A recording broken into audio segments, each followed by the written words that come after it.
Hey everyone, and welcome to another episode of Everyday Eternal. Before we jump into the episode, I just want to introduce our guest that we're gonna have tonight, GWb, also known as DougesOnTwitch. Douges is probably one of my favorite Legacy streamers, in parts because he always streams while I'm at work and he's firmly occupying my third screen here at my desk. But that's not why I wanted to have him on the show. Douges is one of the most positive forces in the whole of Legacy content creation, I want to say. I've actually never seen him not keep his cool, and he just puts out so many projects and does so much work in the greater Legacy community, whether that's his stream that has been going for 4 years, but also greensunsunnit.com, which is a website that's about to hit its 3-year anniversary next month. Callum and I, we always wanted to have him on the show. It's kind of tricky because he lives in a place called Australia, basically giant barren wasteland, but he managed to make it to one of the beautiful spots on the coast. So we'll hear a lot about Australia, about drop bears, about Maverick especially. And in the second part of the episode, starting around like 1 hour, we'll also talk a lot about how to build a deck for big tournaments, big unknown metagames, especially with regards to wanting to win that whole thing. There's a lot of things, both with regards to, I want to say, greater deck building choices, but also very specific things about how you want to build your deck, which decks are really good in Legacy right now. And that's basically what Callum, Douges, and I are going to cover on this episode. Just wanted to give you this little introduction, so just because I always felt it was a bit awkward when we tried to grill the guest for stuff that basically everyone on the show already knew. But I wanted to throw this out there. I hope you will prefer this kind of style. I'm also making show notes for this and our future podcasts that include timestamps to all different topics that we're going to cover. So definitely let me know if you like that. It's a little bit of work, but I think it could be worth it. And if you people want to see this, I'm definitely going to continue doing this. So let me know whether that's on Twitter. Actually, it's probably the best place. But you can also leave a comment on the website or somewhere. And we're going to have the new website up very, very soon. I'm going to try to make it to the 100th episode and release it along with that. Can't promise it yet, but it's in the very near future. I also just ordered all the t-shirts and hoodies and all the swag for our Patreon supporters who were eligible for that. I think 2 or 3 of you still didn't get back to me, but you will still get your t-shirts if you hit me up. So yeah, check it out and enjoy the cast tonight.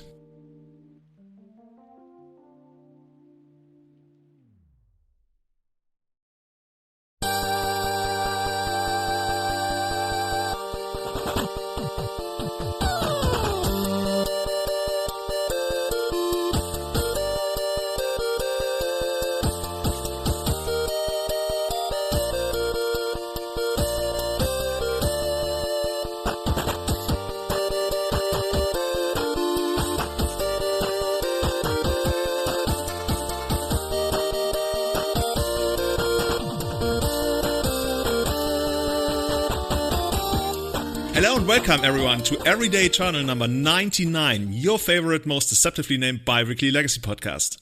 Today's show is brought to you by our brand new Patreons, Markus Ewald, Christopher Reinhardt, Paragon Games in St. Louis, and Stavros the Nexus. Thank you so much for your support, and Callum, Douges, thank you so much for coming on the show. Well, I want to say tonight, but Douges, for you it's the morning, right? You live in the future, so what are going to be the lottery numbers next day? It is the morning. I can't tell you the lottery numbers, but I can tell you that the coffee that I have next to me is very He's holding good. the wealth for himself. Kill him, Julian, quickly. No, seriously, thank you so much, because I think for you it's something like 6 in the morning, right? Yeah, 6:15. But it's actually nice to be a morning person. I'm not a morning person at all, but to be up this morning, it's really fresh right now. It's getting pretty cold in Australia, so it... Oh yeah, it's basically like the winter kind of coming up, right? You're basically in autumn, right? Everything's reversed. Your toilet goes the other way. At least that's what The Simpsons told me. Exactly. I love those crisp mornings as well, though. They're like, as long as you don't have to do it every day, then it gets to be really boring. But if you do it like once in a little while, then yeah, it's a bit of a change. Yeah, it's refreshing. I think most of us are not even used to it anymore, right? If you go to GPs or if you go to any other events like this, you have to get up, like, it's depending on how far you have to travel, like 6, 7 in the morning, and then like the first round is going to be at 9 if you don't have buys and everything. So this is it's been a while. This is basically your GP round 1, is what you're saying. Welcome, dudes. Yeah, we are your first opponents. If this is a GP column, we have to play again at some point, right?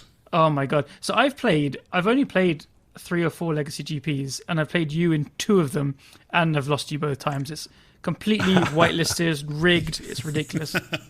Yeah, the second time was especially outrageous, right?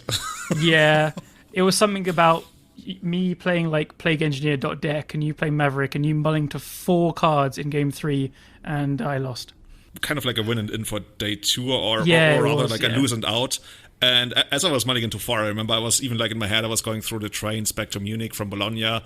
And then it just worked out, and I got my, I think, was my first proper GP cash finish or something like that. Nice. Well, I'm glad to hear that. Like, I was bummed out, but like at the same time, I knew that you would like do pretty well with it as well. So it's just how it goes. Choke and Gideon are good cards against like blue stew decks. Nice. It's funny you mentioned Maverick. It really makes me want to play Maverick again. Dukes, we're going to talk a lot about Maverick today, right? Because even though you're known to be the burn player, we're... Perfect segue into this episode with Douges. We're going to be talking about Degenerate Combo, Turn 1 kills. We're going to talk about Virtue's Ruin, Nature's Ruin, all the ruins, everything that kills Maverick creatures. I'm looking forward I've been trying to find a good mirror breaker, and I found that Terminus is actually something that no one expects from Maverick. Nice. and you can play Sylvan Library to like help set it up and stuff. You keep the Terminus floating, and you can hardcast it off your Noble Hierarchs pretty easily. It's really good idea. And everybody sides out their Gadoctiques. The technology. Yeah, it's a win-win. No Thalias either. Yeah, oh my god. You know what that reminds me of? There was a time when like A&T was kind of becoming like a proper deck. And it was played a lot, and I always thought, hey, if we played... Well, back then I played that deck for a while. If we played Gadoctique in the sideboard, and we just got Gadoctique down in the second game, literally game over, you just attack 10 times, what are they going to do? Like nothing. One of my favourite decks I've played at my locals was Nick Fit Storm, and in it was like it was a Burning Wish like for the kill, but it had Greens and Zeniths in the main deck because you want to get a Veteran Explorer and then use like Culling of the Weak and stuff like that. And then there was a Galactique in the sideboard, so you can Greens and Zenith for it in the kind of mirrors. And so I won one of the games against Miracles by like playing a Chrome Mox, imprinting Galactique on it, and then casting tendrils off that Galactique. It was a beautiful feeling. No, but for a serious take, let's talk a lot about Maverick later on. But speaking of mirror breakers, the one big mirror breaker, because there used to be like the big Maverick area, and hopefully that's eventually going to come back, was Linvala. Linvala, the 4-mana, I think 3/4 Angels, which basically says all the activated abilities of creatures your opponent controls, or I think it was your opponent controls, they can't be activated. And that shut off basically anything that mattered. And it doesn't really have good use these days, except for, I guess, against elves, which hates it, but that's quite a card. But before we get into everything, guys, what have you been up to? How's Magic for you? How's life for you? Dukes, how's Australia for you? Tell us about the drop bears. Have they gotten you? The drop bears are no joke, Julian. You should definitely watch out for them if you are coming to Australia. I'll give you a heads up for that. Yeah, I've seen a video about that girl who was trying to do some kind of documentary about them, and she was like really scared. Okay, what's a drop bear? You haven't heard about the drop bears? I haven't heard of the drop bears. Okay, we gotta link the video to the drop bears in the show notes because they're the most ferocious animal in basically the southern hemisphere. Every year they're like, you've heard about, I don't know, these crazy jellyfish and these poisonous snakes and what have you. But the drop bears, they're the most scary thing basically on all of Australia. And Dukes lives pretty close to them. Yeah, they're imagine Tamago Future Sight artwork. That's it. Nice. I've got it. I know all about drop bears now. That's terrifying. Okay. Yeah.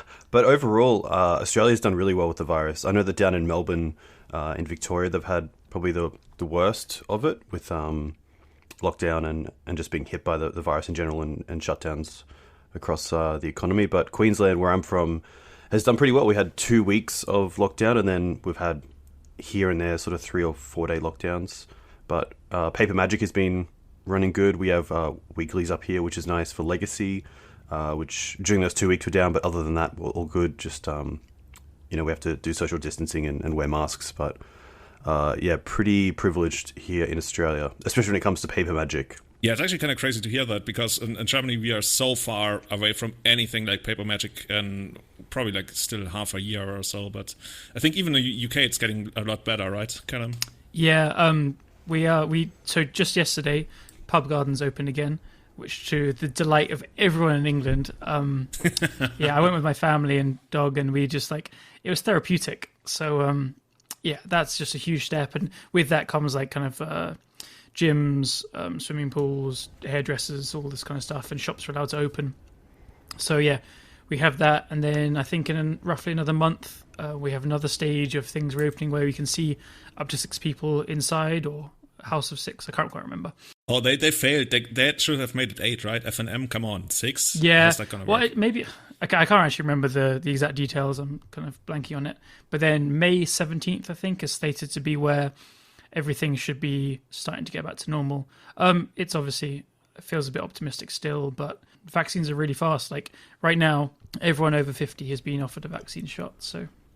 Oh god, yeah. that's oh man, we are envious, but yeah. We'll get there, right? In yeah, the meantime, we just keep grinding those Magic Online matches. Have you guys played a lot over the last couple of weeks? I didn't play a huge amount last week or the week before because work still been busier and stuff, and I keep going in and out of funks of Warhammer. I got my mojo for Warhammer back, so I was painting loads of that and chatting with friends about it. But this week I'm off work. I've worked quite a lot this last year, and I'd worked out that I had like technically 3 days off in the last year. So I went to the boss saying I need a week off, just being lazy at home. So yeah, I've just sat in my PJs today and yesterday, played a few leagues of Esper got a nice 5-0. That sounds like my normal work day. Yeah, I was thinking like, because I've been kind of doing some other work on the side, like studying some things I wanted to learn about for a while.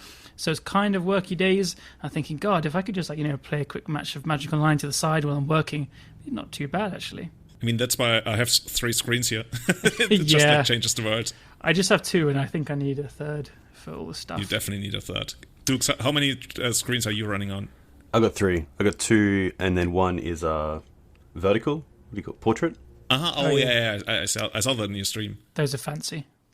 Yeah, your stream is like super fancy in the first place. So like, as much as I want to talk about Maverick right now, actually I want to talk about your stream, because if anyone hasn't seen your stream yet, they should definitely check it out, because not only is it one of the most technologically advanced streams, it's really one of the most chill streams. I don't exactly remember when you stream, but it just so works out that whenever I'm in the mood for just like chilling out and doing a little bit of work, you are always on. So that there's kind of some overlap with my work schedule, and seriously, I just love tuning in and enjoying the atmosphere. And I think I've never seen you angry. Okay, let's approach this from the other side. When's the last time you punched somebody in the face? Tuesday. No so chill. Yesterday. Nice. And the thing is, maybe you're actually serious. And I wouldn't even know it. I went to my shop and the guy like blind flipped Terminus and was like, asshole. Yeah. Or whatever you say in Australia, I don't know. Mate. Yeah, it's it can be tough sometimes trying to like keep a level head on stream, but I think one of the big things that I do like is if my opponent does combo off or draws the Terminus when I have like 6 creatures out, just take a step back and think about it from their end and how they must feel about pulling it off or getting the card at the right time, and you kind of just appreciate that, and then you have some good vibes about it, I guess. I completely agree. That's exactly how I've kind of got over tilty situations in the past, and it was like that was the kind of the key to being less frustrated by lucky top decks and stuff. A few years ago now, I was just thinking, in their spot, if I top deck the card I need, I'd be like maybe screenshotting it, sending it to friends, like, oh my god, look at this, how lucky I got, ha ha ha. And just put yourself in their shoes. It's so true. I do see people kind of get frustrated on streams a lot, but when you see a streamer get lucky as well, they're celebrating. I mean, that's kind of part of what makes the game good as well, as the emotion in it. But yeah, I agree with Julian. Like, tuning into your stream is so chill, and I know there's not going to be any, oh my god, this new Blucker top decked, blah blah blah, and it's just so boring to hear that. So I mean, I gotta say, it helps that top was banned. Well, then it's not a top deck, is it? It's a Sensei's Divining top deck. Yeah. But yeah, I totally agree. I think that it sounds a little bit like arrogant because it's not like I've made it as a streamer or something, but I know what I enjoy, and I think I got an understanding of what people enjoy, and I think it's like a big thing when I can tune to a stream and there's not going to be this constant salt, because there's this kind of salt persona that exists for like super big streamers in other games as well, but that's always turned me off. And when I tune into your stream, I know there's going to be nice decks, unless you play, I guess, Punishing Maverick. It's like, okay, let's not talk about that. Like a nice guy, and I can keep asking stupid questions about Australia, and you will never like be like, okay, Julian, can you please like ask something relevant now?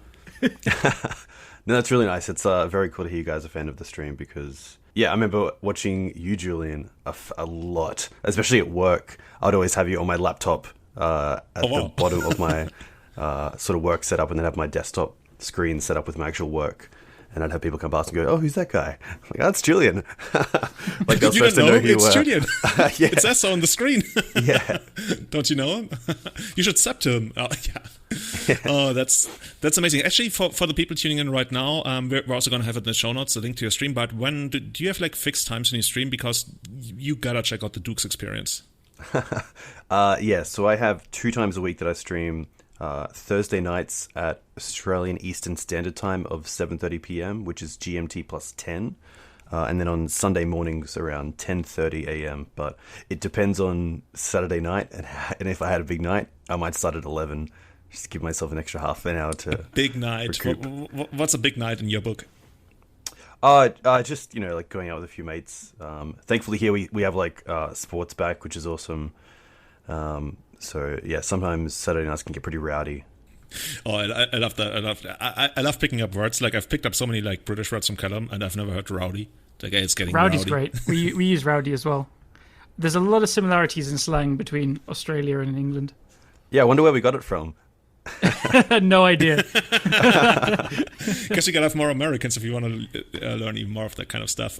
But that's amazing. But Dukes, you're not only doing the stream, right? But you've also, I think, for almost 3 years now. I think in May the 3rd anniversary is coming up. You've been running the I keep calling it the greensunsenate.com, but it's actually greensunsenate.com, a website dedicated to everything Maverick and Legacy, right? Yeah, it's actually tough coming up with a name as well. I thought the Green Suns was okay because it is the engine of the deck, but obviously there's other decks you can associate with Green Suns, like Elves. But the Reliquary was actually another name that was in the mix, which I thought was pretty cool, and that was with some feedback from the Discord. But yeah, the Green Sun Zenith has been running for nearly 3 years, which is very cool. I think the only other option would have been like scriptranger.com, right? Yeah. Those are just like the only 2 I could really see. And it's cool that you named it Green Sun Senate because the deck really only came about once that card was printed. There were like Death and Texas variants before, but once Green Sun Senate was printed, people were like, okay, we really got to go the green road now. Yeah, it's really cool looking back at tournament reports and results with the deck. Obviously, there was a different kind of version of green-white with survival, but once Mirrodin Besiege came out... that was rather short-lived, right? Yes. Sadly, I never got to play with it. Yeah, well, you didn't miss much, honestly. Yeah. Like the green-white version with survival, once it like really became a thing, there was the Vengevine version, which was probably like the best one, and it took Survivor from us, and that's just something I can't forgive. But tell us about it. Are you running the website alone, or do you have a lot of help? Because you've got tons of content on there. I think you have like the history of Maverick. You've got tons of leaks, videos, articles. You've got the Maverick Is it the Maverick Monthly or Quarterly? I'm not sure. Yeah, the Maverick Monthly, where I go over the 5.0 lists and see what people are playing, visiting like standout cards, and then talk about maybe cards that I'm trying out, or general metagame analysis and like what's good, what's not. Yeah, it's pretty cool. Also, just shouting out people who are doing really well. There's obviously some Maverick players who just keep putting up results, which is really nice. So there's always something to talk about, and especially since Oko's gone, there's been a lot to talk about each archetype as well. So green, white, Abzan, Punishing Maverick, Bant. I do have a section on like green, white depths as well, which is doing really well. I think it won the challenge on the weekend, which is great. It's yeah, it's a good time. I do have a few co-contributors, which is nice. So Jordan Munson did the Maverick on a budget series, which is really cool. So it's an article just showing how you can start off with a Maverick deck and then over time what you should buy and how much it'll cost, which is very cool. He actually updated that about a month ago for 2021. So that's like without Cradle, without Dual Lands or something? Yeah, starting off with like a Temple Garden, basic heavy, even like a Field of the Dead version, and then moving towards Duels and Cradle. But that's probably the biggest card that people talk about is, do you need Cradle? and there's always a lot of discussion about it. And thankfully, there are some decks that do pretty well without it, so you can kind of give people 5-0 lists or challenge top 32s without Cradle versions. It's obviously going to be better, right? But it's not that it's going to be entirely unplayable. For example, like that, there's decks that heavily depend on certain staples. Like you probably wouldn't play A&T without Lands of Diamond, but cutting like the Cradle Lands with Tabernacle is pretty a good example. Yeah, right. That's also a pretty rough one without. Oh, don't remind me of Lands, by the way. I've played a lot of Elves lately, and I've been doing really well with it. But come on, Lands, it's everywhere. And even though the card Valakut Exploration isn't that important in the matchup against Elves, it made the deck so much better, and now it's seeing play everywhere. So maybe I really just want to go back to Maverick. So Dukes, in preparing and researching this episode, I was already like, oh my god, I can't believe I haven't played Maverick in like a month. I gotta get my fix again. Do you actually have some kind of merchandise? I'm feeling in the mood for Maverick merchandise. Yeah, I do. I'll have to send you the link. You can find it on the sidebar of the Green Sun Zenith, and I think also in my Twitch description you can find a link. Okay, awesome. And I'm going to send you my paper for the 25% commission. That's awesome. Okay, cool.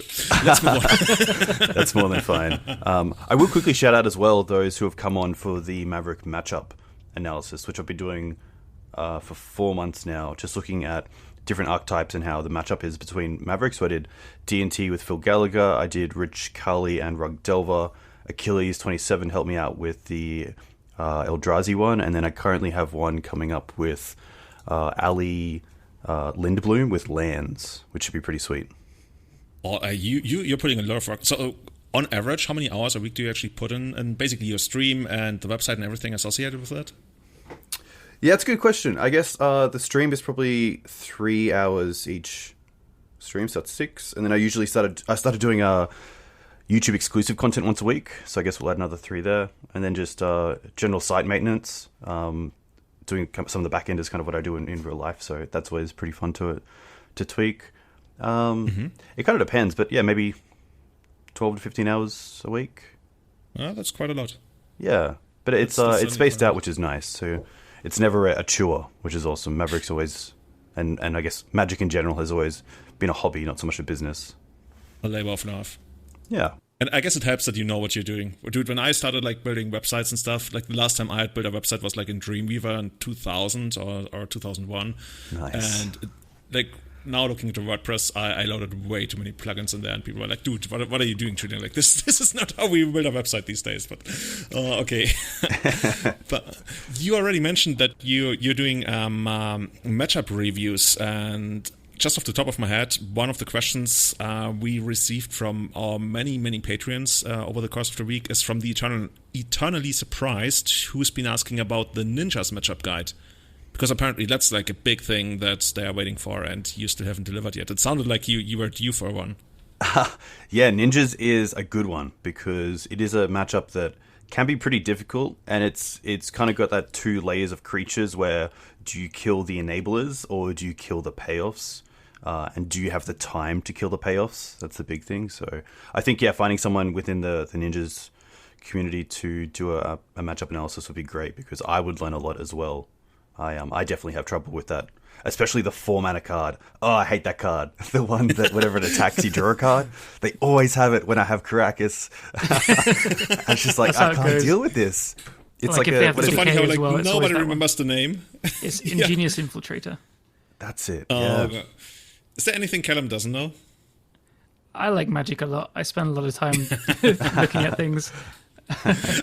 Are you one of those players like when that weird card was spoiled in Strixhaven, you were immediately, Chain of Smog is going to combo with that? I think I knew about it very quickly, but I didn't have the idea myself. But I take some time to find the weird interactions, unless like I see a card and I think, oh, let's find a card to do that.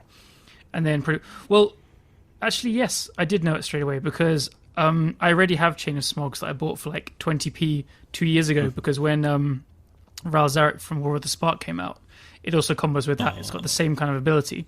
So I was always planning to make like a kind of Grex's Control deck with Ral Zarek, and then you Burning Wish for Chain of Smog and kill them with that. And then when the new Liliana Onyx Planeswalker came out, I was like, okay, this is another kill with Chain of Smog. And then, yeah, when Witherbloom came, it was immediately like, yeah, this does the same thing. that's kind of good. Yeah, and I think I'm deep into Legacy, and like 20 years from now, I still wouldn't know. I'm still sitting here trying to break Defense of the Heart. I've broken Defense of the Heart. Haven't I shown you? Oh, yeah, the Leveler and Thassa's Oracle, right? Yeah, and it's the ultimate experience because if you click the triggers in the wrong order, you lose. If you don't, you win. It's absolutely brilliant. It's like safe gambling. Yeah, this is this is the kind of broken gameplay that Dukes and I are super into, right? Yeah. In speaking about broken things, let's actually move to a couple of questions we received about Maverick, because questions are broken. Yeah, that's what people are in for, right? If they come to Legacy, it's kind of these days, people are in for the broken. So the first question comes from Disco Drogo. Question for Dukes. Which is the card you would love to play in Maverick, but it just isn't good enough? Is there anything that sticks out to you that you feel like, I really want this to be a thing, but I just can't justify running it, either because it's just not good enough? Delver of Secrets? And that flips off Green Sun Sonnet? Oh my god. Exactly. Have you ever flipped a Delver with Green Sun Sonnet? I flipped a Delver with a Terminus. Yeah. Did you steal that with Oko, or what happened? No, I was playing like Power 22 Miracles with Miracles with 2 Delver sideboard. I can't remember the matchup, but I think I revealed it and then obviously didn't cast it.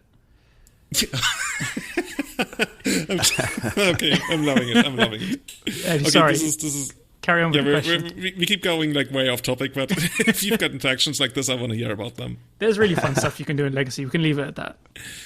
So what's the fun stuff Dukes wants to do in Maverick? Yeah, so I guess playing the pre-Innistrad Legacy tournament, which I believe Cal played as well, I got to play with Linvala, Keeper of Silence, which is the 4-mana 2 and 2 white angel that activated abilities of your opponent's creatures can't be activated, which is obviously pretty strong in the mirror against things like elves. Just a really strong flying legendary angel, which is nice as a 3/4 body, but just not good enough. It's just like really hard to find, obviously not being a Green Sun's target. And getting to 4 mana against some of those decks without dying these days is pretty tough. The other one I had for Green White Black was Anafenza the Foremost, which is 3 to cast, Abzan colors, a legendary creature that's a 4/4. Whenever it attacks, you can put a +1/+1 counter on another tapped target creature you control. So maybe like a Noble Hierarch or a Birds of Paradise that you used for mana in main phase 1, or Mother of Runes that you've given protection with. And then if a creature card would be put into an opponent's graveyard from anywhere, you can exile it instead. So obviously great against Dredge and Hogak. Also hoses any sort of Dread Return decks like Oopsal Spells and Cephalid Breakfast. But a lot of the time, you really just want something like a Scavenging Ooze, because it just keeps doing things and also hits non-creature spells in the graveyard. So it's always been a case of, I think second Scavenging Ooze is just kind of better than the first Anafenza, which sucks because it's a very cool card. And the last one that I had was for Green White Red, was Huntmaster of the Fells, which is a 4 mana, 2, a red and a green for a 2/2. When it comes into play, you get a 2/2 wolf as well, and you gain 2 life.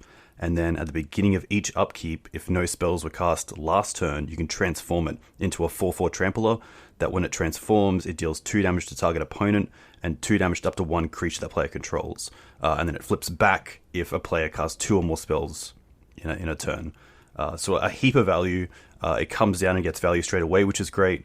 It also gives you a second body, which is awesome if you're running like a Stoneforge Mystic equipment version. Because I think Maverick, these days, you have to put your opponent in position where they're using real cards on fake cards like tokens and getting value that way. But again, just a little bit too fair. Obviously a great grindy card, but there's just so many good 4-drops, and even just keeping the overall curve of Maverick lore as well is pretty enticing. So unfortunately, Huntmaster hasn't seen too much. It feels like one of those ultimate Maverick cards, right? Because it just does so many little tiny things, and you can find value in so many little tiny plays, and that's part of the overall Maverick experience, right? That's what you're trying to do. You want to flash in your Script Rangers, you want to untap something. You always want to have some kind of nifty tiny trick up your sleeve, and that's what, for example, Huntmaster does, which is a way that you generate value in Maverick by having just too much stuff that's going on that the opponent at some point just misses out on something, and then you come in and, you untap your Knight of the Reliquary, you do something again and again, you get the Cradle, you re-equip your equipment, and to me, oh, dude, I could talk about this forever. This is just like the ultimate experience for me. And yeah, I can totally feel you with regards to like all these cards that you mentioned, because they're just, the bad way to phrase it would be cute. The proper way to phrase it would be awesome. Yeah, I think when looking at like a Green Sun's target you want to play or a creature, it's a case of how does this make my 50-50 or bad matchups better, instead of building out on something like Eldrazi that's already a pretty good matchup. And then it's also tough as well trying to put non-green creatures in the deck, because you got to ask yourself, is this one of Linvala, Keeper of Silence, better than say one Huntmaster of the Fells that once I add it to the deck I instantly have 5 copies through Green Sun Zenith? I feel like these things are also like as you described, the effects are all things the deck wants, but they're inefficient. It's like the key word.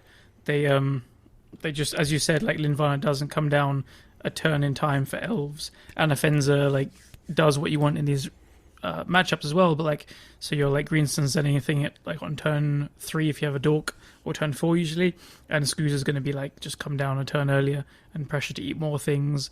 Huntmaster as well, like if it costs 3 mana I could probably see the deck playing it, but yeah, they all seem like they're just kind of a mana off doing enough for the deck at what they cost. Yeah, exactly. I think Maverick has a really good way of pivoting in the early game. So if you go like Turn 1 Noble and then your opponent does something like maybe Ponder off a basic island, or like a Careful Study off a Underground Sea, then if you have a Green Suns, you can go for Gaddock Teeg turn 2, or you could go for Scavenging Ooze if you think they're Hogak, or you could know that maybe you have to play out something like Thalia from your hand based on what you can see. So it is definitely a deck that you have to see ahead, and a lot of these cards just, sadly don't come down the turns where you really need them to come down.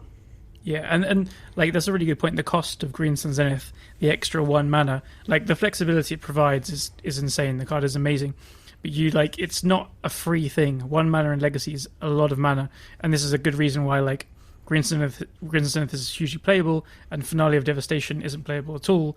Is because there's this extra 1 mana. So when you're looking for these targets as well, you're really trying to find something that's like extra powerful, extra efficient. It can't be middle of the road. Yeah, what I like about Green Sun Zenith is that it's almost like the perfectly designed card. As you mentioned, it's inherently inefficient, right? You end up paying 1 more when you could have just like drawn a good card right away. But at the same time, it has this mode where it's a turn 1 mana dork, which is the exact opposite of like tempo loss and inefficiency, when you can actually accelerate. And that's just like those two sides of the card that complement each other so well. And that's why I think it's one of the most awesomely designed cards for Legacy. And that I'm in love with the card. I can't help it. If you could only cast 1 card for the rest of your life, what would it be? Green Sun Zenith or Korean Ranger? Noble Hierarch, probably. That's my favorite Magic card. Okay. But out of those 2, but yeah, I know Hierarch's your number 1. Yeah, Green Sun's really good for mind games as well. I had a game against D&T where I cast Green Suns with X = 3, and my opponent only had a Vial in play and I think like a Mother of Runes. And they didn't activate their Vial because they probably thought I was going for Night of Autumn. But because they didn't activate the Vial, Green Suns is X or less. So I got Collect Oof. And they lost the game from there. They couldn't do anything. And it's just so good because they have to really think about what it is. A little bit like when your opponent activates Vial and you're like, okay, it could be Thalia, it could be Stoneforge Mystic, it could be Spirit of Labyrinthon 2. So it's got that little bit of play to it as well, which is nice. Yeah, big fan of that. Awesome. Achilles is from our Discord. They are not the Achilles of Maverick fame, but I think they also really like the deck from what I've seen. And they've got a question about the general position of Maverick right now. I would like to know how Dukes feels about Maverick's place in the overall metagame right now. I also wonder if he believes that recent bannings gave the deck a better or worse place in the metagame. And I know, Callum, we've talked about this quite a lot, right, when the bannings were announced. I think we talked about it in some Legacy chat. I don't know if you were present. But that was quite the discussion. Let's just hear it from the master himself, Dukes. How do you feel about Maverick post-ban? I love it. I think that I wouldn't say it's straight to tier 1, but I think it's definitely got a lot more advantages to it, especially against a deck like Rug Delver, which is obviously pretty dominant with Oko and Dreadhorde. But a really key part of that matchup is that Knight of the Reliquary as a 4/4 now is actually a bit of an issue for Rug. Once you get above that Lightning Bolt range, they've got to find either 2 bolts or multiple ways to deal with Knight before it just gets out of hand. Whereas before they had Oko it or Dreadhorde with Flashback Bolt. What year is this? Is it like 2010 or something? 2017. Yeah, exactly. 2 bolts to kill a Knight. We're back in Legacy, baby. Yeah. There's obviously still some issues with the deck. It's very weak against some of the Terminus decks, but I feel like the upside of the removal of Astrolabe and Oko and Dreadhorde is a much greater advantage to Maverick than the downsides of some of the new issues that have come up with the new meta. Yeah, all 3 of those cards were very good against Maverick as well. So you're probably one of the on the like level 1 raw kind of cards gone, cards going and stuff. Like all 3 were pretty good against everything you wanted to do, really. So it must be because Maverick did play Oko, and I think it was a very good Oko deck, as sad and boring as that is. But yeah, I can see it you lose that card, but you don't have to play against it as well. So it's a huge win. Yeah, I think Bant Maverick definitely lost the biggest draw to it, being Oko, especially because you could cast it on turn 2 on the play or draw, thanks to Mana Acceleration. And then it gave you a really nice way to make sure that your late game Mana Dorks or creatures that weren't relevant in the matchup, say like Galactic against Death and Taxes, you could still make it a 3/3 that becomes an issue for your opponent they have to deal with. Yeah, but Bant Maverick, I almost don't want to call it Maverick. I don't know. For as much as I love like Bant, it's my favorite color combination, and I love playing Bant mid-range decks. It always felt like these Bant Maverick decks, especially if they played like Brainstorm or something, they're like the rich kids who grew up in like really big money, but they try to hang out with their like poorer friends from the street and be like, oh yeah, I'm just like you and I understand your struggle. And it's like, yeah, right, come on, you have Brainstorm, you have no idea what's it like to top deck the card I need. But that's just like my side stuff on Bant Maverick. But overall, I totally agree. I just feel like there's this huge pressure lifted off your shoulders as Maverick that not only do you have to immediately deal with Dreadhorde Arcanist, which is, I guess, was one of the biggest things for most decks that don't really want to do that, but once again, I kind of want to say you are the best fair creature deck again, and that has pretty much always been the draw towards Maverick, that you dominate the combat, you dominate creatures, you dominate anyone who wants to play a fair game of Magic. And then you got the tools, right? Then you got some ways to make things work. Given Doomsday is probably still one of the hardest matchups at all. By the way, that's why I love 2 Aven Mind Sensors in the main deck. I just do that. I'm just such a love of the deck. Sorry, we invited you to speak about Maverick, and now here I am like going on about. At the very beginning of the cast, I almost said, if this is going to be just like Julian waxing poetic about Maverick and Dougs agreeing, or vice versa, I can just like leave now. But no, carry on. It's great to Callum, what's your favorite way to cast carding Maverick? To cast what? To cast any. What's your favorite way to make Maverick work? Turn 1, Noble Harak. Turn 2, Oko. Talk about the guy who grew up in money and it's like, oh yeah, I can hang with you guys. And then I turn 3, Brainstorm my other 2 Okos away. It's a legendary card. Let's get out of here. I'm going to move to Australia. In Australia, everybody appreciates Maverick, right? Turn 4, Terminus with the Brainstorm I set up. And then I follow up with guys, no, seriously. So yeah, we talked about how the deck is doing well, and is there anything that you want to say about the Delver matchup? Because I feel like of all the decks that keep saying, oh, my Delver matchup is fine, I think Maverick is the closest to actually being okay with the Delver matchup, whereas most other decks, I often feel like when they say, oh yeah, Delver is no problem, like, dude, did you actually like play against Delver? That deck is like hard. Yeah, I mean, we are a deck that runs Source to Plowshares. Sometimes you run maybe like a Brocticane in the main deck. Case closed. Yeah, but at the same time, I think you definitely can't rely on your first swords to actually hit. So you really have to make sure you get yourself in a position where they're either slowing down their clock by dealing with your creatures with bolts, so you can try to draw into that second bolt, or something like Scribranger and Mum. But it can be tough. You can definitely just lose to a turn 1 Delver because although you gain a massive board advantage on the ground, you just don't find an answer to a Delver. I think with Oko and more so Dreadhorde in the format, Maverick players had to be a lot more patient with their Swords to Plowshares on a turn 1 Delver because turn 2 Dreadhorde was the real threat. So you'd take a few more hits than Delver than you'd expect before you actually fire off a removal spell on it, making sure your opponent didn't have the Dreadhorde. So now, obviously, that pressure's gone, which is really nice.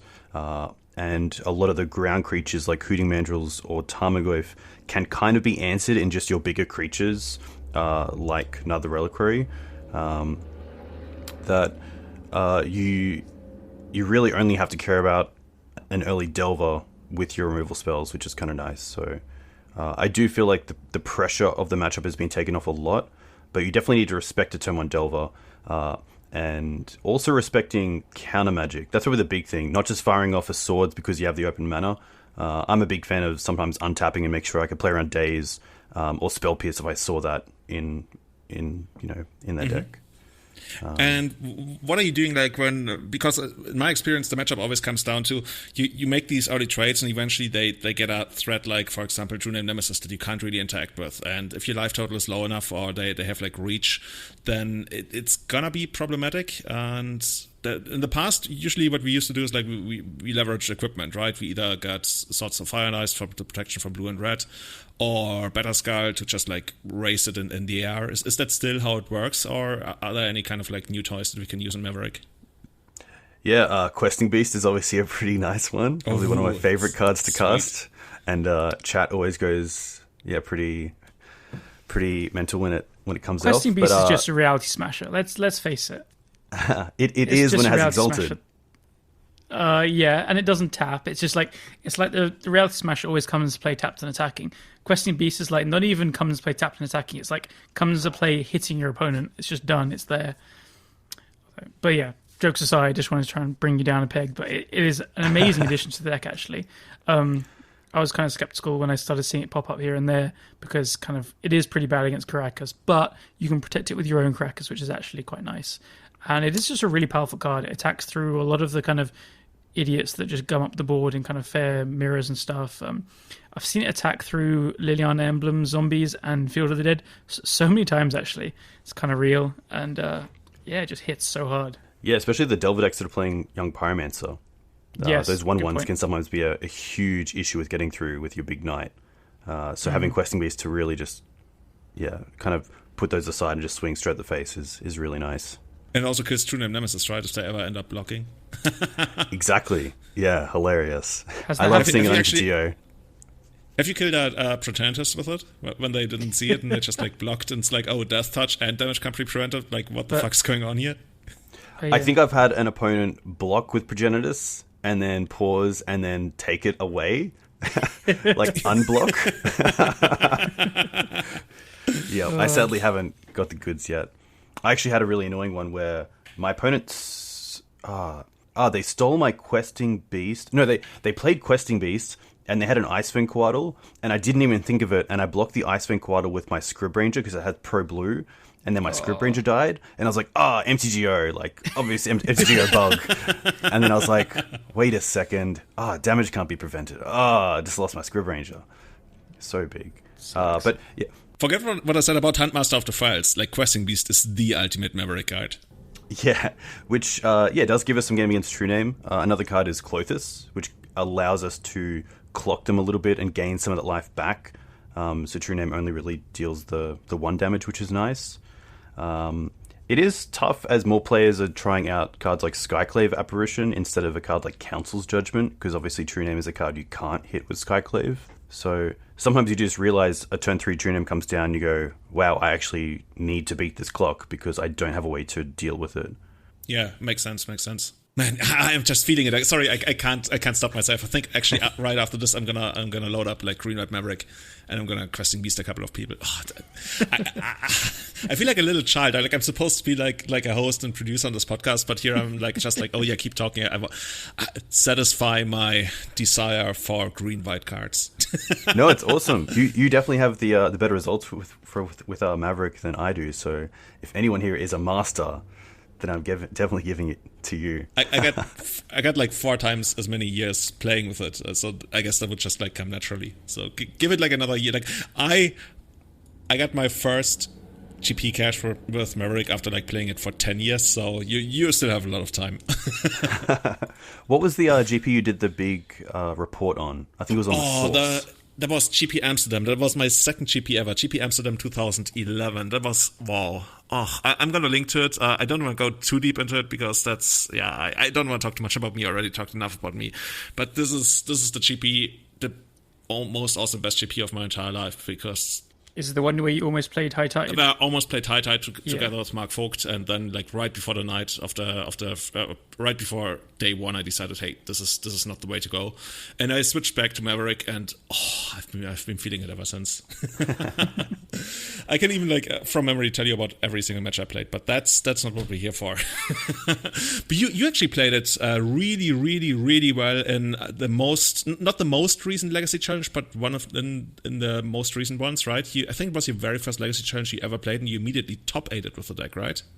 Yeah, which is very cool. Challenges aren't the greatest for Australians because the Saturday night ones start at 10 p.m. and the Sunday challenges start at 1 a.m. on Mondays, which is tough. So if you do well, you kind of have to call in sick, I guess, for Monday work. But is that your official recommendation? It is not. Win-win. It is not. No, I love my job. But yeah, really cool to see. It was actually a Twitch, like the points that people get from chat. I put up one for 25,000 points that you could make me do a challenge. And immediately Jack, who is a player from Melbourne, put in 2. So I had to do challenges. But it was really fun. It was good to play. Obviously, it's a little bit different with recording and streaming because challenges have such a big break between the matches. I think we're pretty good with time, so we didn't have too much time between, but played a lot of GeoGuessr, which is fun. Oh, that was great too, yeah. That was really good, because there's a lot of people in chat from all around the world, so you'd get little like, hey, I've actually been here, or I know that language from like signs and stuff, but... I liked how like every other place that we saw, you were like, this looks Eastern European. Everyone was like, what? Yeah. There's like palm trees. It's like, yeah, this is Eastern European. Like, what? But yeah, very, very lucky to go make the top 8 for the first challenge. It was awesome. And we can find that on YouTube as well, right? Yeah, you can. You can find it on YouTube at DougesOnTwitch, which is cool. That's great, man. Moving on to another question. This one comes to us from our good friend Scott, good brother. Dukes, I've been a fan of Green-White Reclaimer for a while, but with the Oko banning, I feel like the best Maverick deck will now shift back to a Knight of the Reliquary build. Do you see any upside to playing a more land-focused Reclaimer build, or a hybrid of Maverick and Reclaimer? Why or why not? And I guess we already went over your favorite pet cards of all times. Yeah, I think the favorite pet card has to be Green Suns, because then it could be any green creature, right? Is that a pet card? That's like Callum saying, "Oh, my favorite pet card is Brainstorm." Okay, I'll have a good think about that. Yeah. Well, I guess we already kind of covered those earlier. No, we covered the kind of ones that don't make it. Oh, you mean the pets you see at the shelter, but you don't actually pick up? Well, yeah, there's lots of animals in Maverick. They can be all pets. I would have a pet, Cosali Pride Mage, I think. I'm actually going to shout out Zell's Persecution. Ooh, Julian's finally not feeling the Maverick. I almost wanted to say something. I'm the Uber Green-White Maverick purist, but yeah. Yep. It's just... That's fair. Did you ever play like a 5-color Maverick? Like 5-color Punishing Maverick, splashing for Plague Engineers as Persecution and Oko? No, I didn't. But I know that Mark Strassman... aka Strass Daddy. I'm feeling so bad for you actually taking the question seriously. Has definitely played some 4 and 5 color decks and done pretty well with them. Nice. I think it was like a mix of like Punishing Fires and like Meddling Mages. Really cool to see. Love to hear. The mana base was something, but he got it to work, which is very cool. Nice. Yeah. At this point, might as well just call it like Cube Maverick. Yeah.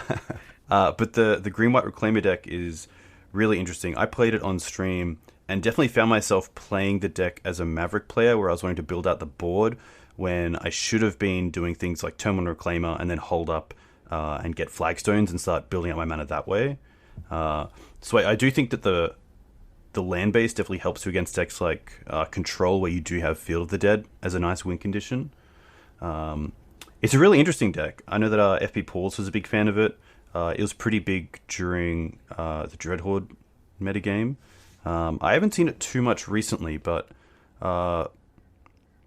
it's a tough one. I think you just got to make sure that, because it does have such a good mid to late game, you just got to build the deck in a way that you can control a bit of the early game and make sure you're not just dying to combo, so you do have your chance to get to field. Yeah, that has been my experience as well. I got the deck as a donation deck list, and I played it, I think, in 1 or 2 leagues, and I had no idea how awesome Flagstones plus Reclaimer actually is.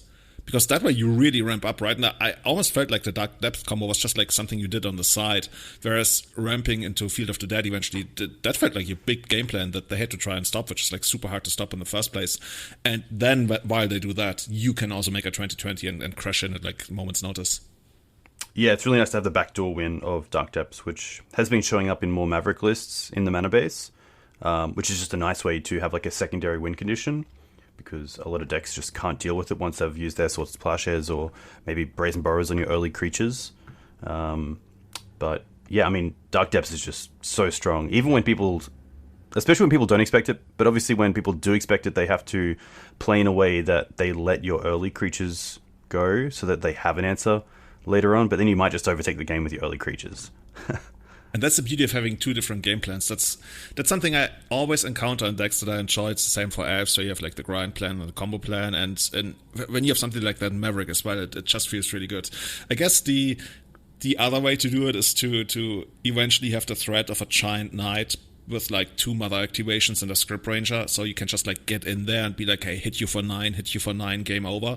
But of course the 2020 is just like on another power level to that. But that's how we used to do it in Maverick, and I think it still comes up quite a bit, right? That just like these games that end up in these stalemates, and eventually you just have enough Mother activations to feel confident and being able to proactively get in there. Yeah, exactly. Script Ranger, a very nice card. A card that I think not enough people respect until they get got by Script Ranger. Every time you go to bed, you check under your bed. It's like, oh, is there a Script Ranger? Like, no, okay, it's going to be fine. Awesome. So, moving on, the eternally surprised, here's another question. How do you feel about playing birds instead of Hierarch in lists that splash red or black? Is it worth it for the extra mana stability and being a bit less affected by Plague Engineer over the Exalted trigger? I think that's one of the most contested things in most Maverick lists. Like, it used to be everybody just like plays 4 Hierarchs and then sometimes like a bird. But these days, like, I see all kinds of mixes. I've even seen something like 4 birds, 1 Hierarch. What are you currently going with in your different versions of the deck? So I usually go with 4 and 1. But with Plague Engineer around and a few other sweeper effects, like a lot of Terminus decks, I moved down to 3 and 1 bird. I do like having a mana dork that produces either red or black within those versions. Because I have seen like Bant Maverick, sorry Julian, with Leovold as a Green Sun's target, but no black mana source. Or even like a Abzan version with Leovold, but no Trop. Which can be pretty tough because relying on your early creatures to cast those spells isn't always going to be a choice. You're going to have to either draw it and just make sure you draw into a mana dork after that, or get lucky in Green Suns for it. So I do like making sure that I can cast all my spells that I'm playing. And then Birds has upsides with things like Mother of Runes. You can buy a lot of time against Delver, or other flyers like Marit Lage. You can, with Script Ranger, I didn't pick it up straight away, but Chad picked it up, is you can return a Chain Lightning, because you can tap Bird for red, untap it, and tap it, which that's I wish nice. I saw. Yeah.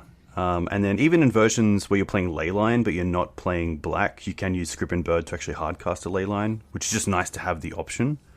But I think that even though Bird doesn't give Exalted, in the versions where you are splashing a color, it is pretty relevant, because against a deck like Death and Taxes or a Delver build, getting Wastelanded off your black source early on because you've decided to Abrupt Decay something is pretty real. And, you know, there's been a lot of games where I've had black cards at hand but no black mana. That, yeah, I do want to play the 1 bird. I've tried out 2, but I think 1's kind of the sweet spot.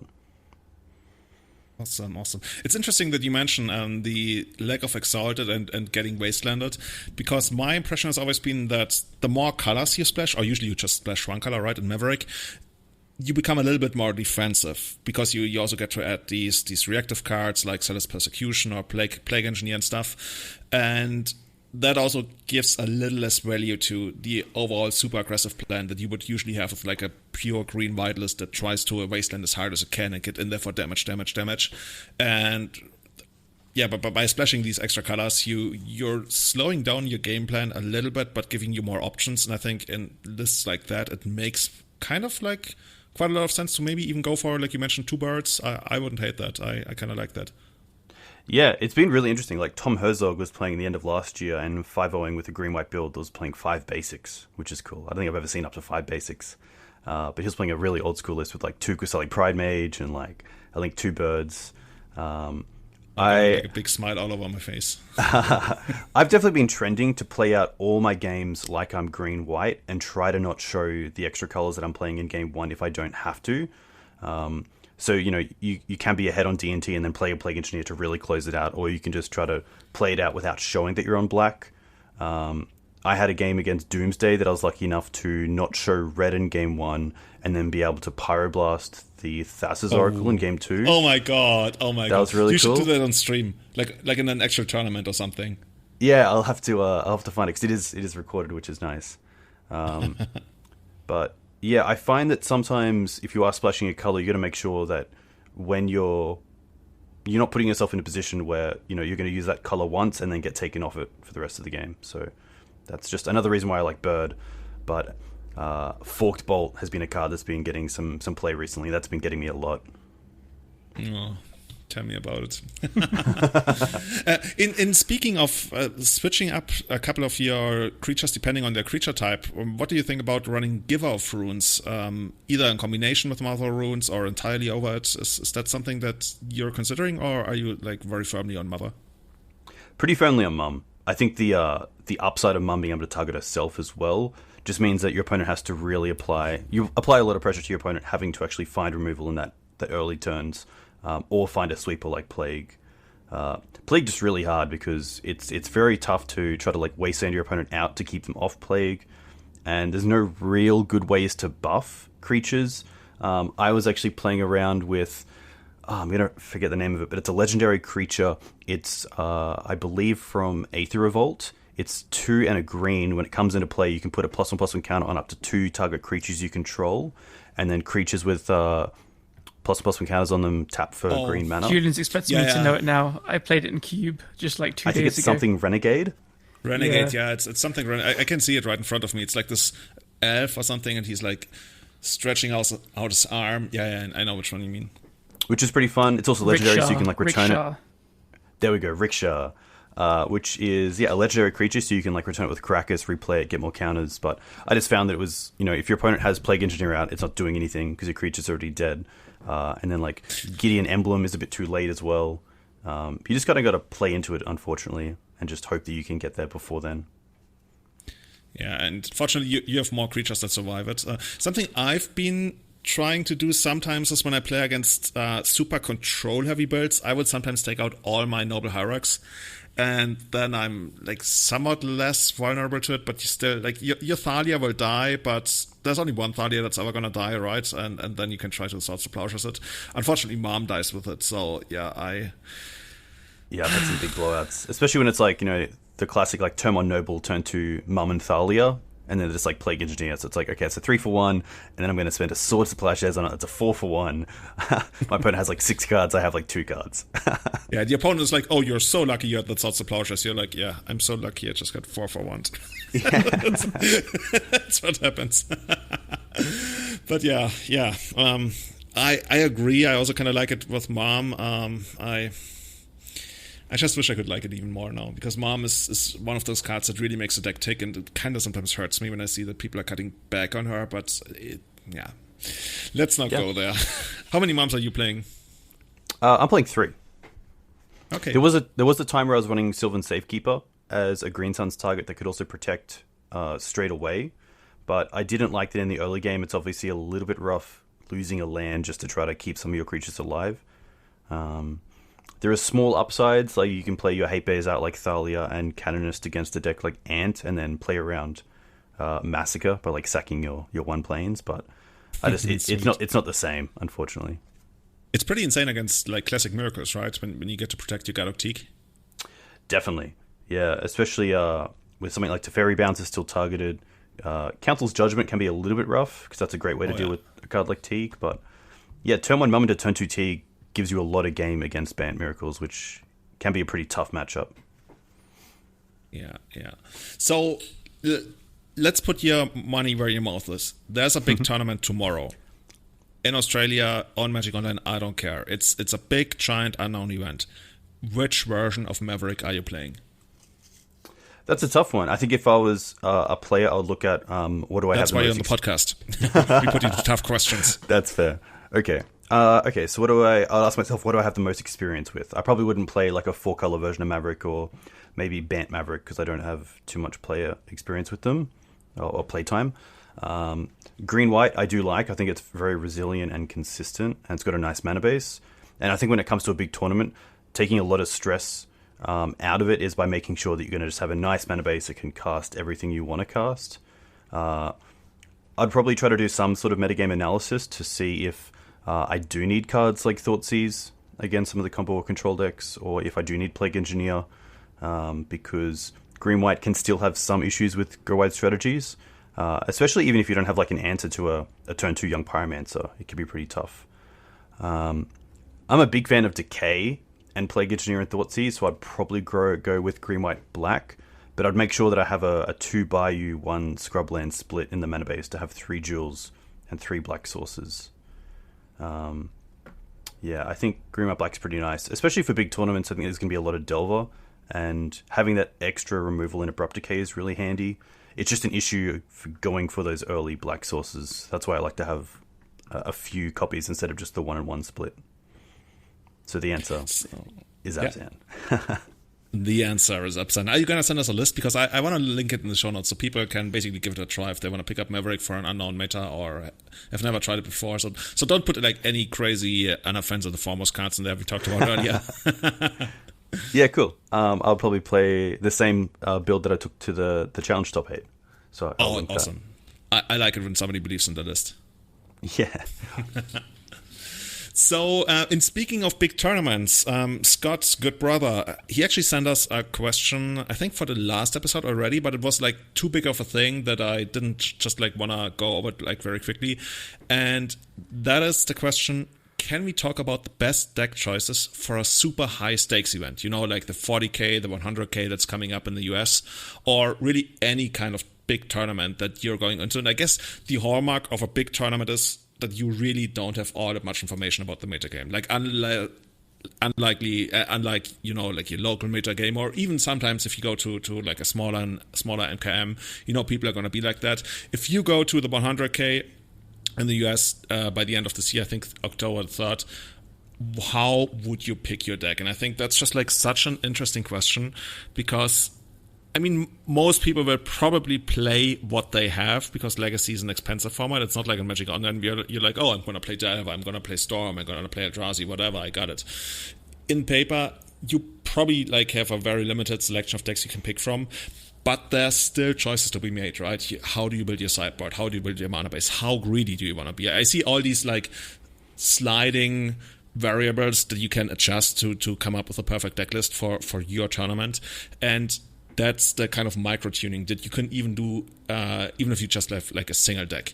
And that's something I want to talk about here. Guys, do you have any kind of like heuristics or any kind of general approach for whenever there's like a big important event coming up, how you end up on a deck list, other than like drinking and like putting it together in the morning? Actually, all my best tournament results have come from drinking heavily the night before. So that's step one.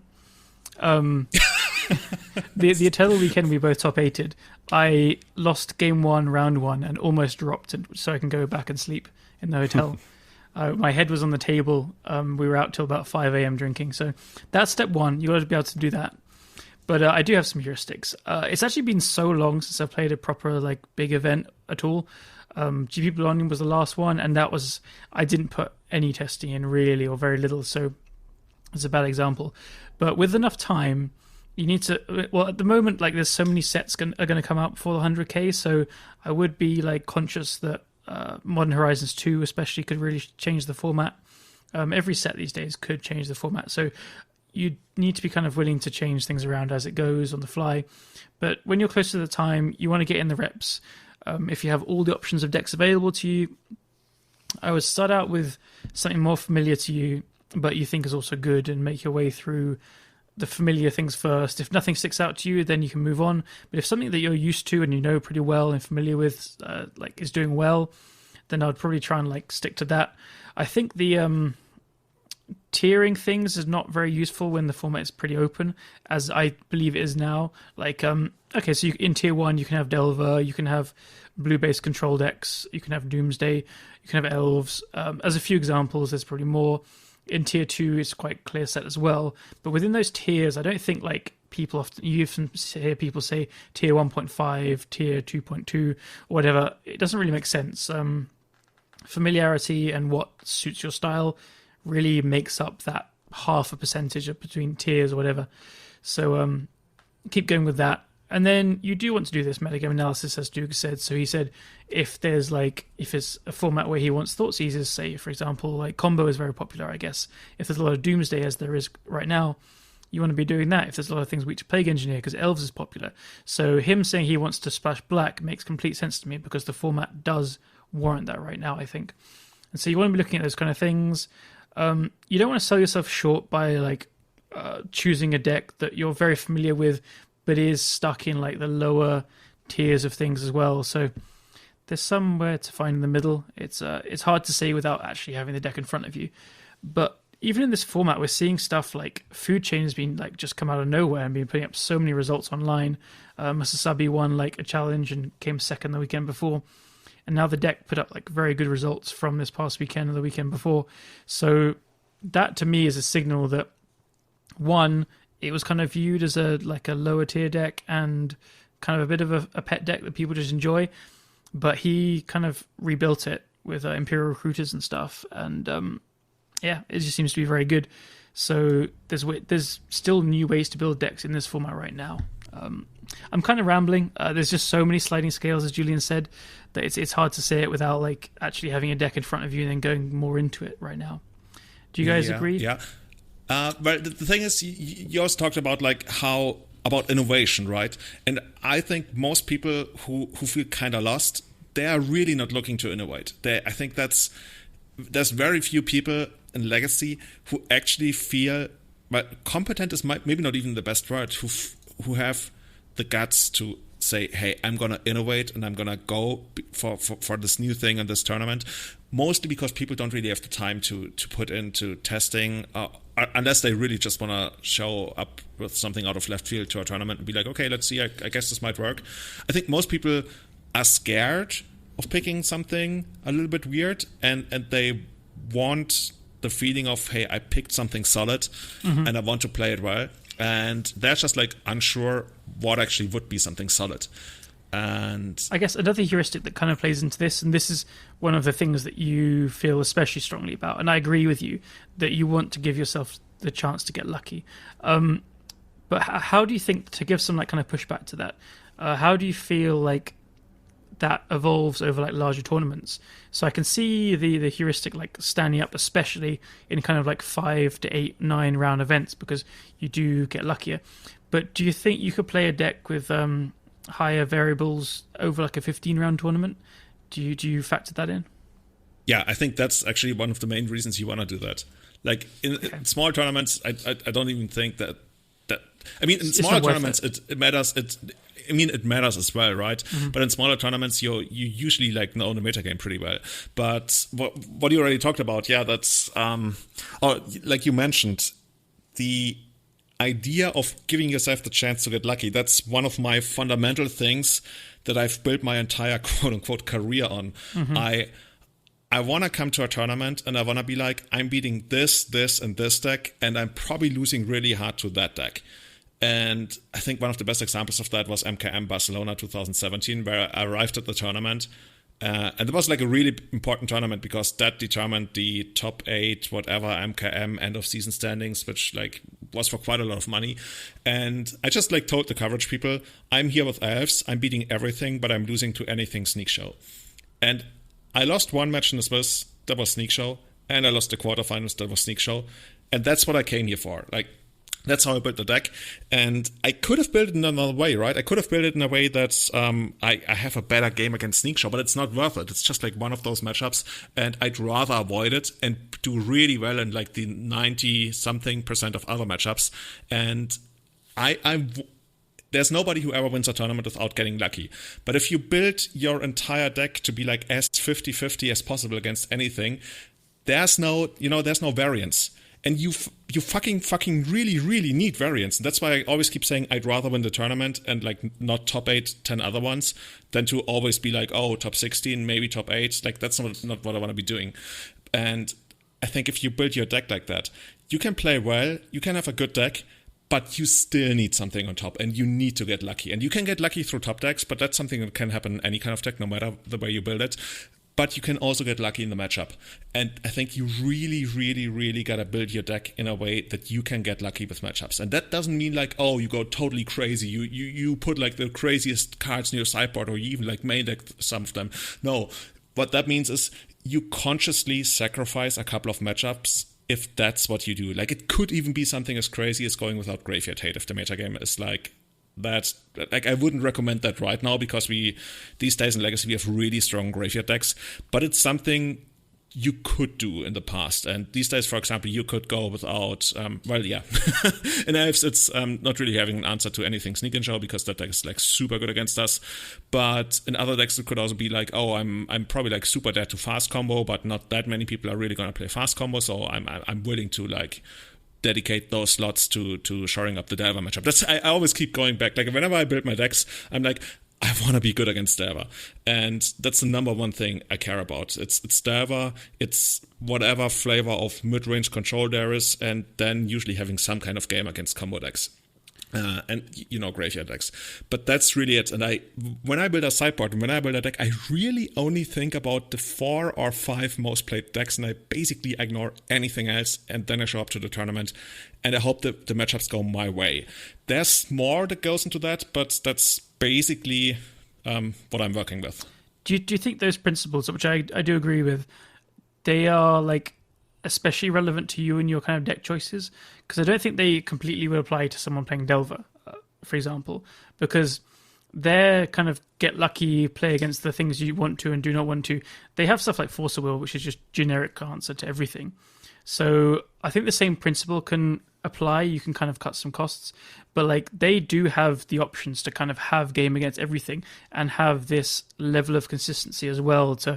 I think this is why I do believe that you see more Delver and Blue decks in like 15-round event top 8s than you see kind of in smaller events, although that's based on like so many people play it in the smaller events like Challenges online at the moment. But I think you see more weird stuff top 8 the Challenges than you would see top 8ing GPs if they were as common. So there is a convergence at some point where all the things meet, where like you make yourself get lucky with especially sideboarding choices and deck choices, but at some point a deck is like consistent plus generically powerful enough to not need to make those kind of concessions as well. Yeah, but that's the thing, right? That's why I put the graphic in here, and that's also what I'm going to put in the show notes. So you really got to check out the graphic to get a better understanding of what I'm talking about. But you see it over here in the show notes, right? That's something that Tobi Henke did. Tobi Henke, very famous Magic player. Now he's been working on the coverage team for Channel Fireball and Wizards for like 10 years or something. He top 8'd the Pro Tour at some point. Nobody remembers that. Maybe he made that up when he says that. I remember. You remember? I don't even remember. And he really put this entire concept of getting lucky into numbers, and that's like the best way to illustrate it. He looked at you look at your deck, and you build your deck to be 70% against deck A and 30% against deck B. Now you're like, okay, if I only play against deck A, that's amazing, right? Yeah, you're gonna be like undefeated the highest percentage of times of all the outcomes. Now, if you play a lot, like the more you play against B, the more you play against your bad matchup, obviously, the more your expected win percentage goes down. Now, here's the thing. Even if you face deck B way more than you expected it to be, say you face them at a 50-50 level, you face the same number of good matchups and bad matchups. Overall, you're still better than the deck that's built 50-50 against both decks. I'm probably like explaining this really badly, but this is such a core important concept, and I really can only like recommend anyone to check out these graphics. If you build your deck to have more varied matchups, I guess, to have more polar. That's the best way to put it. If you build your deck to have more polarized matchups, even if you don't guess the metagame correctly, most of the time you will still do better than the person who builds their deck to be 50-50 against anything. And it's just like he put it into graphs, and it's the best thing I've ever seen as an explanation of my deck building philosophy, because I'm so heavily opposed to the idea of mediocrity, which to me is just like the person who always top 16s or top 32s or whatever, how big the tournament is. And I see that reflected in this magic legacy philosophy of, oh, I want to be 50-50 against anyone, and then I'm going to be the better player. And I think that's the hallmark of a plateauing player who just doesn't have the guts to be like, hey, I can get lucky, and getting lucky is a skill. I don't know. It's a very American thing. Everybody's like, I want to earn it. I really like that quote, actually. Getting lucky is very much a skill, because you build your deck to put yourself in these positions. It's quite clear to me. So yeah, that's that. Sorry for like the comment about America, but I always like when you follow American sports, everybody's like, "Oh, I trained so hard, I earned this. I didn't want to win that way." It's like, yeah, maybe you like the final thing that happened was lucky, but all the way to get there is like still all your work. And if you got the win it in for GP top 8 and you get a great matchup, that's like part of your reward for playing a deck that has a great matchup in the first place and not playing that 50-50 deck. You know what I mean? Mm-hmm. Yeah, so I guess it also comes around. So, well, yeah, I agree with the whole sentiment on the whole. And you can go further and create like a deck that's just completely tuned to, if there is a dominant deck in the metagame, like if Delver is just by far the best deck. The Delver is very hard to attack, but you could find a deck that just like blindsides Delver, like actually does, not like Reddit says their deck does, like actually beats it. And then you have like a 10% matchup against some of the lower tier decks, whatever. You'll probably take that every time rather than playing a 50-50 deck. Yeah. By the way, that's also a quote from Tobi in here, and I think that really sums it up much better than I could have ever done it. I should have actually probably like read it out before. Oh yeah, this is perfect. Yeah, this really is, if you want a TLDR of what I just explained, Tobi writes it down as, if you play a deck with good and bad matchups, and you get lucky with your pairings to some degree, your chance to win the tournament increases more than it decreases if you get unlucky to the same degree. And that's just, like, think about it. That's really just maximizing your odds of winning the tournament. And that's why I always keep going on about winning the tournament, because that's I was really actually the only reading thing that counts. The other bit, the even simpler bit with a picture of Squelch next to it. I was like, oh yeah, this is really nice and clean and simple, this is great. And I was like, oh no, it's a different bit. So the other bit that I was reading was, when you play a deck with only even matchups, you can never get lucky, which is basically the smart way of saying what Julian just said. Yeah, but that's also the way that makes people think, oh yeah, this sounds smart, but is it really? Whereas it is, because I can only keep going on about this forever, because it's such a core central belief for me in anything I ever did in something competitive, is when I feel going for more variance is over proportionally better than going for less variance, then you want to go for more variance. And I think that's where I want to be. I want to have more variance. I don't need an insane amount of variance, because eventually you also want your play skill and like your smart deck choices and stuff to matter. But you want a healthy amount of variance, because we never really get to play as many like rounds for your skill to really only matter. So you want some kind of variance to be built in there. And I think that's one of the biggest takeaways from all of these. And if you really want to see it by the numbers, Tobi is much better. Like, numbers translate badly over our podcast. Let me just tell you, the numbers say it's better to do that. And if you don't believe it, check it out there. And I guess you can also just pester Tobi on Twitter because he's probably like happy to talk about that as well. Duke, sorry. No, not at all. One thing I was going to say. Oh, go on.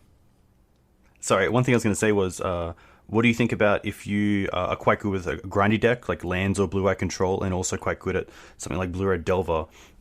Does the appeal of a faster deck for a big tournament, is that a big reason to go with one over the other? Or do you think it's not as big as it should be? I think if you're you think you're really evenly skilled with both of them, and you think both of them are like as good as each other in the tournament, like if those both conditions were true, then yeah, I would play a faster deck. You get more time off playing, even though we go there to play, which is fun. Like having time off between the rounds is obviously a big plus. So yeah. But I think it's kind of rare for all of those things to be true. Like someone's going to be a bit better with miracles or lands, or a bit better with Delver. There'll be some exceptions, but then with those exceptions, the decks are probably better than each other in the metagame. It's hard to say. But yeah, if it's true, I think, yeah, you could go for a faster one. I think it is, like, without more context, just better. Yep. So we should play Oops, I think. You just win really quickly, so you get all the time in the next round to prepare yourself.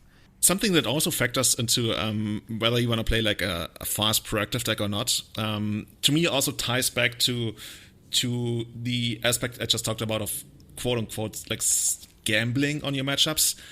And that is if you have a strong, proactive, aggressive game plan, and aggressive can be like attacking or I don't know, combo, what have you.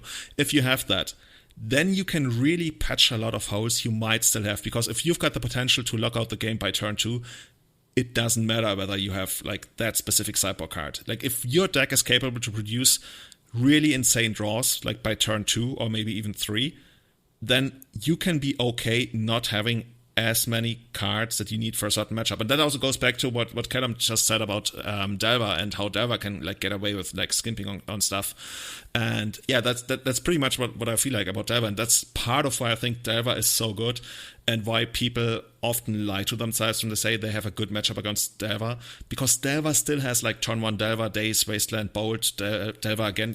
Delver always has that option. So Delver has like the floor of Delver is insanely high, even if you don't have the necessary interaction that you might need for example, Dredge. You can still, Daze there, Careful Study, then you Wasteland them. You know how those games sometimes goes where it's like, how did Delver actually win the first game against Dredge? It's like, yeah, Delver just did the Delver thing. And that's something I also really appreciate, and that's something that I'm heavily looking for in any kind of big tournament that I would play. So really just going back to Scott's original question, from my side, gamble to a healthy amount on your matchups. And I mean gamble, when I say gamble, take an educated guess. Like, it's not like, oh, I'm just going to randomly not play Graveyard Hate. If you think that's what you could get away with, consider it. I probably wouldn't do it right now, but it's just an example. And the second thing is play something proactive, play something that has an oops, I win button, even if you don't draw whatever you need for that specific matchup. Put the fear into your opponent. And I guess all of that comes down to don't play miracles. I'm sorry. I will add one more thing that I found is, like, it's a kind of obvious point, but I found every time I do this, it helps me so much more than I ever imagined, is just practice to learn, like, the mechanics of your deck and know, so you can autopilot a lot of things. Autopiloting isn't a good thing to always be doing. Like, you can definitely play too fast and do things and not think lines properly through, but if you can autopilot like which lands are a usual sequence to play, or you can autopilot how you would cantrip, say, or how you would like bait spells from your opponent, or just learn similar play patterns from your deck against most of the main decks, then the energy and like the brain power you can serve in the actual tournament is amazing. Like some of my best results in tournaments are when I've played the deck quite a lot and I don't need to think about sideboarding unless I see something weird. Then I can think about that weird thing rather than actually working out the whole sideboarding as a whole. I have it all programmed in my head already. Against Delver, I know that I'm fetching this into that for a common sequence, or these kind of things. Like, you really, really do just give yourself so much more time and energy to think about the things that are unusual in the games you're playing rather than just the game as a whole. That's a big thing for me. Yeah, I guess to sum that up, the advice is trust yourself, right? Yeah. Because that's something I see in like great players that are still slow. When I sometimes like talk to them after the match about certain situations, I'm like, hey, you've done this like 1,000 times. Why did it take you so long? And they're like, yeah, I know, but I wasn't sure. And I think, I mean, you can do that as long as you're not actually playing slow, but it really helps out yourself if you eventually can learn to trust yourself. And if you do trust yourself and you get burned by it because you shouldn't have trusted yourself, at least you learn something. And I mean, that's why we practice, right? That's why we play on Magic Online. That's why we play with our friends. That's why we test. And it sucks when it happens in a tournament, but it's worth a ton to develop that kind of trust into your experience and being like, hey, I've seen the situation 5,000 times, and I know I'm gonna do this now. Otherwise, I think if you play like, we know these people who play like every single round as if it was like their, I don't want to say their first game of Magic, because obviously they're super good, but they're thinking everything from the ground up again. And I think that's so exhausting. I think that's not something I can recommend. Yeah. Cool. I will say, Scott's question was, we kind of went into like what it takes to kind of prepare a deck for an event. But he also asked, like, can we talk about the best deck choices for super high stakes events? So it might be like a comment on how the format is right now. Like, what would be the best decks you would take, assuming you were good with everything? And like, what would you be preparing for right now? Although keep in mind, for the 100k, the format will probably change a bit, but the 40k is not too far away. So what do you think are the top decks right now? I think there can only really be like one or two answers to that, and that to me is like the best flavor of Delver and Doomsday. And the best flavor of Delver might actually be blue-red Delver. I've been utterly impressed with blue-red Delver. I like the blue-red Delver splash for like Clothis and the sideboard. I think that's very good. Yeah, I've seen that. They call it like blue-red and then like capital lowercase g. Yeah. They've actually been playing Bone Crusher Giant, which I think is just fantastic. That card is really, really, really just straight up good. And I'm not surprised to see it start to be played in Legacy finally. It's just like a super pushed, efficient 2-for-1. It's not efficient, sorry. 2 mana for shock is not efficient, but it does some extra cool things. It's just a fantastic card. So I think Sylvia Wataru, like Delver God, won the Super Qualifier. I think was it the last one, the PTQ. They won it with 3 Bone Crushers main deck. 3 main deck, okay. Yeah, and it looks actually just good. like on. Oh, I can see it here. There's the There's a Legacy Challenge So that card keeps showing up a lot. Yeah, it's pretty legit. So we'll probably see that. So I agree with you. The best Delver deck I feel right now is like blue-red base with a small green splash. Other than that, like as you said, I think Sneak and Show is just always quite good. The Delver decks are still not packing like so much soft counter magic. JPA put on like a clinic in the Super Qualifier last week. I think going undefeated till the finals when he went to bed because the first and second place were the same thing. For me, Elves is like on par with Doomsday and Delver. It's just kept back by like Plague Engineer being everywhere, but the deck is pretty obscene. It's one of those decks where you get a real advantage from your opponent not being familiar with it. And that's actually something I also put in the show notes that I just like skimmed over. If you play a lot of Magic Online, always be reminded that the competition you face there is probably going to be a lot harder than what you would encounter like in a big offline tournament, like say a GP day one. I was about to ask, do you feel like players are better or worse against Elves online? Sounds like better. Way better. Like when I play offline, so many people still like read the cards, or they they sort of plowshares like a creature when I have Firewood Symbiote when they really let you untap with it. a Findhorn Elves. Never ever do that. Yeah, and I think don't get discouraged if you constantly just get 3-2s in Magic Online. That's already really good. Yeah, like you're a contender to win like any offline tournament at that point. 3-2 is like 60%, right? Is that? Before I sound stupid, yeah, like you're just gonna if you keep doing that, that is a very, very good win percentage. So, but I think I've definitely noticed, like, I've played Elves very little myself, but playing with or watching people playing with it against it in real life and at our London events and stuff, you're right.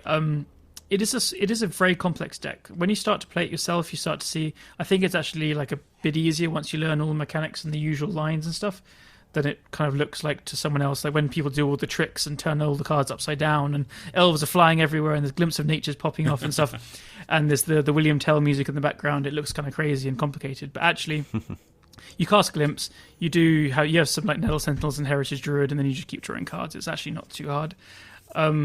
But it is very hard to know like at what point to use a removal spell on what elf, especially if you're not super familiar with it. Like sometimes you need to get the Quirion Ranger because it produces like 4 mana. Sometimes you need to kill the Heritage Druid because they're going to like play the 3rd elf and go off from there with the Glimpse. Very often you need to main phase it because they could just like play a guy's Cradle and have an extra mana before you have priority.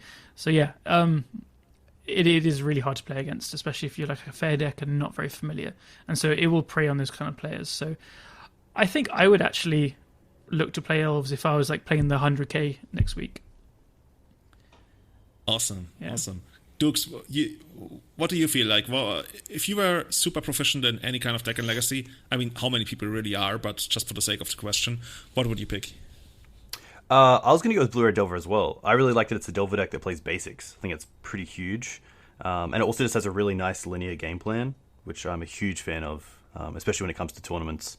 But if I was proficient in the deck, I would probably play something like Lands. I think Lands is really strong. And especially now, there's been a lot of games where I've been attacking their graveyard quite efficiently with cards like Leyline and Scavenging Ooze to turn off Life in the Loam. But Exploration and Valakut Exploration are just as, if not more scary, as another engine. So the deck has a lot of resilience against Graveyard Hate that used to really shut down the deck. And obviously having 2 win conditions through both Field and a 2020 is really nice. Yeah, looks like we all agree on Blue-Red Delver being the Delver deck of choice right now, which it's been a while since it's been like that, right? There used to be like Rock Delver, Grixis Delver, then we had some kind of like 4-color Delver variants. What would you even say? Like, what actually made... Like, the deck has always been a thing, right? It sometimes used to be, like, much more aggressive.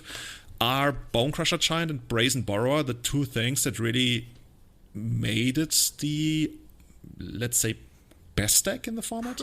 Don't think so. I think Blue-Red Delver being the best Delver deck is a sign of format health. To explain on that, when the Blue-Red shell is just the best usually because you have to play blue obviously, and red like Bolt and Pyroblast are just so good in the deck. I think it's very rare for a non-blue-red base deck to be good.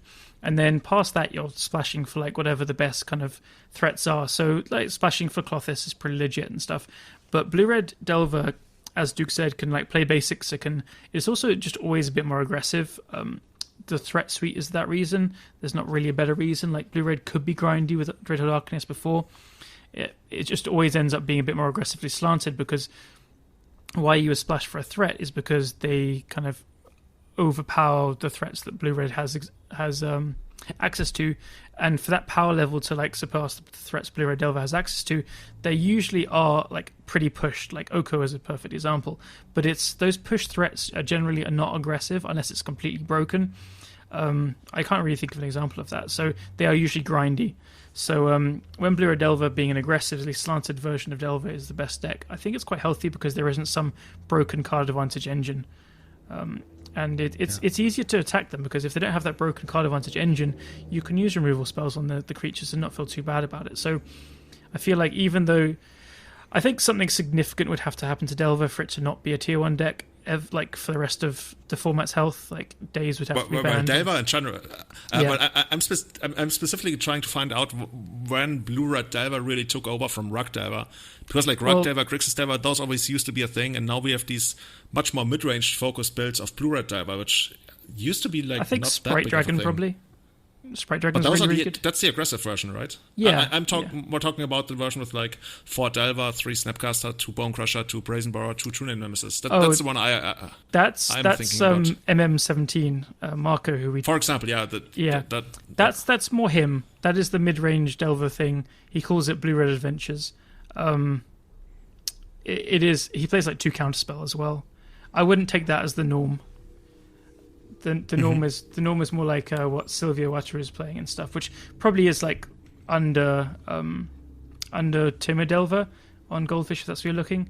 But I think Sprite Dragon is the difference to mean that you don't have to play like black for Gurmag Angler or green for Tarmogoyf.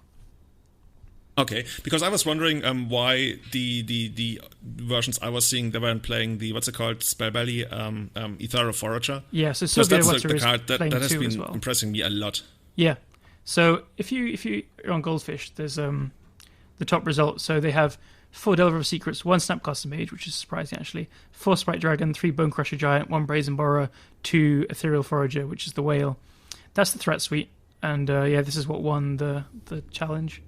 Seems the Snapcaster Mage is a bit funny to me, but the rest of it seems just like the threats are good enough that you don't need to splash really, apart from the Clothis. God, the splash really is just for 1 Sylvan Library, 1 Clothis in the sideboard. Wow, for one Tropical Island. This is just Blue-Red Delver, isn't it? Yeah. It pretty much is, yeah. I thought there was like 2 Clothis here, but yeah. So, yeah, Sprite Dragon is just really, really, really good. I think that's probably another reason why Blue-Red Delver.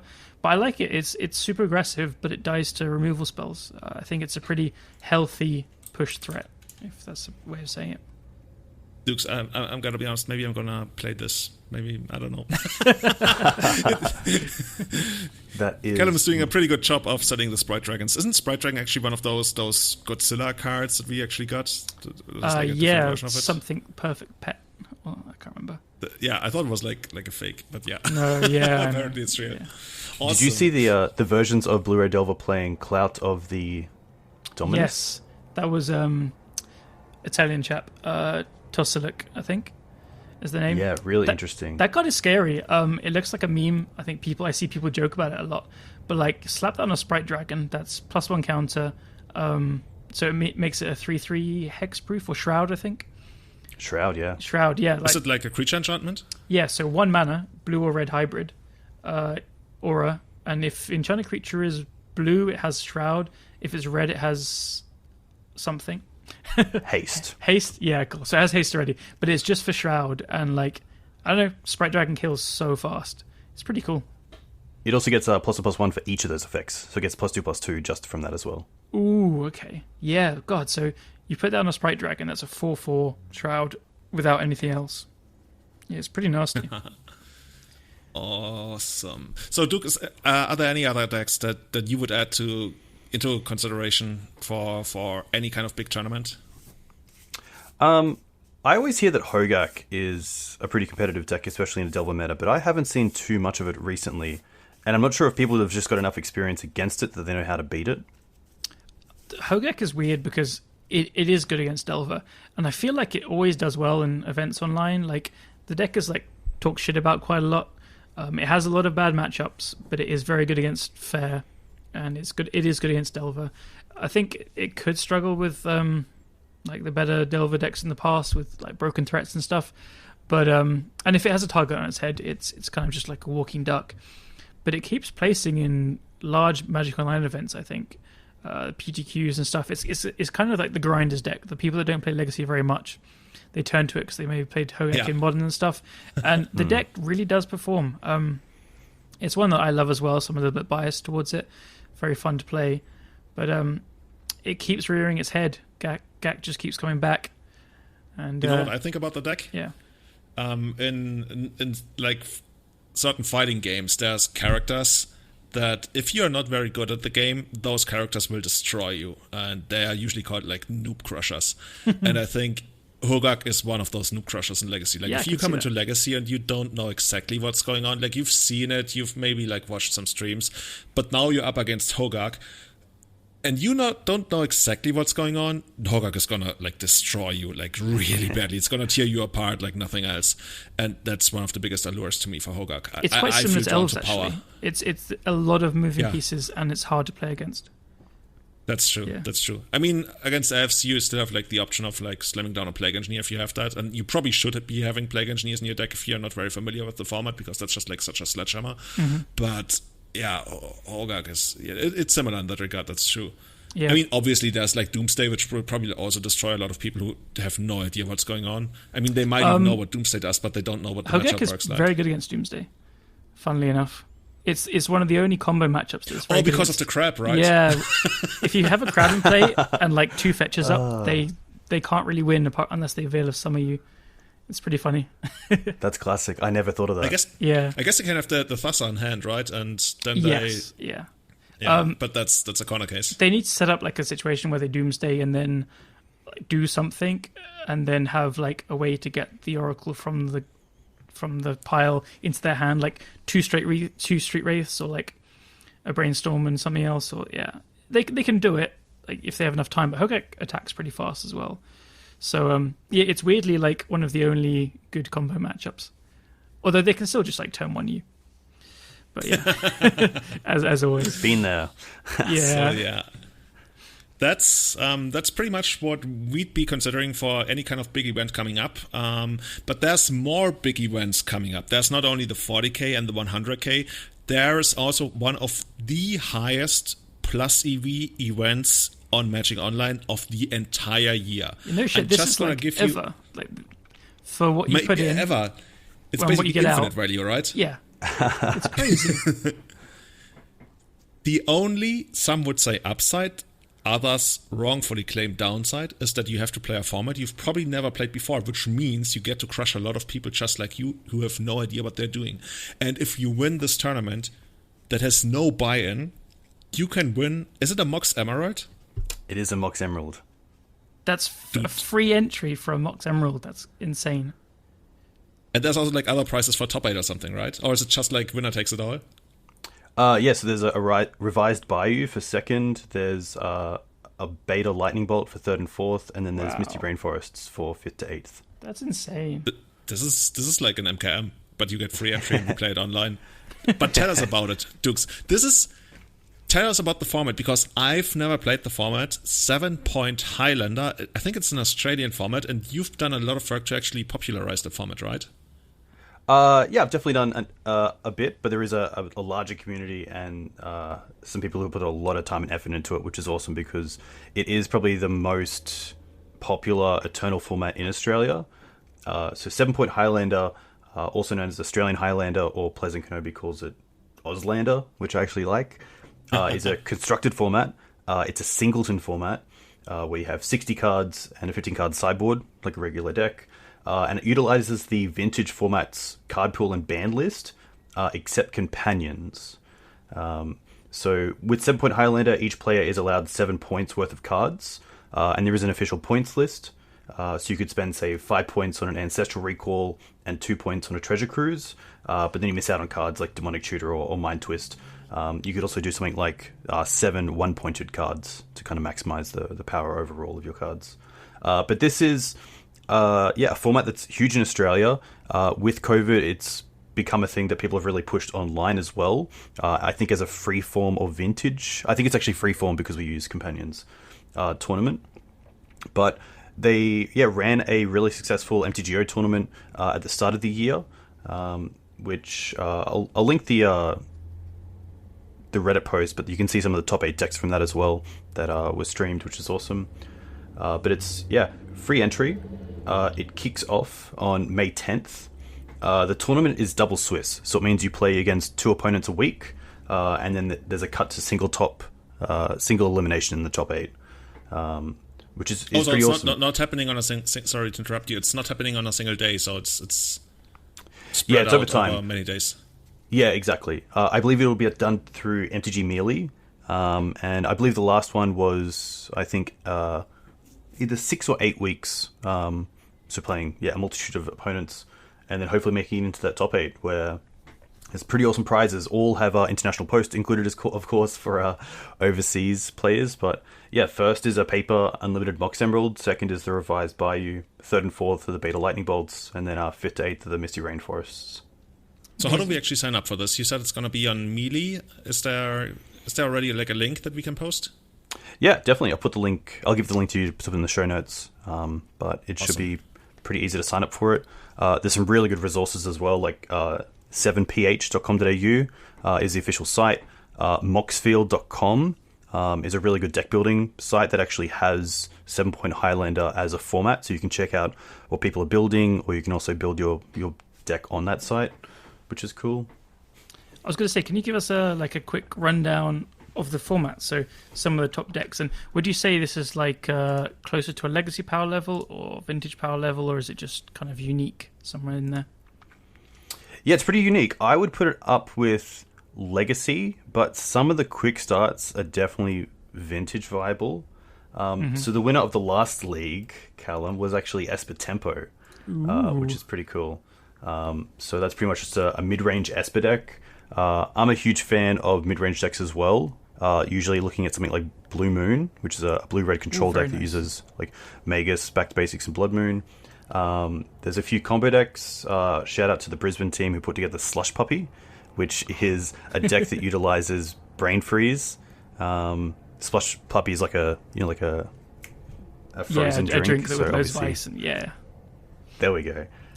Which is really strong. So that uses like a package of Intuition and Gifts Ungiven for things like Savine's Reclamation, Underworld Breach, LED. Ooh, I can play Breach again. I'm sold. I'm sold. There's my deck.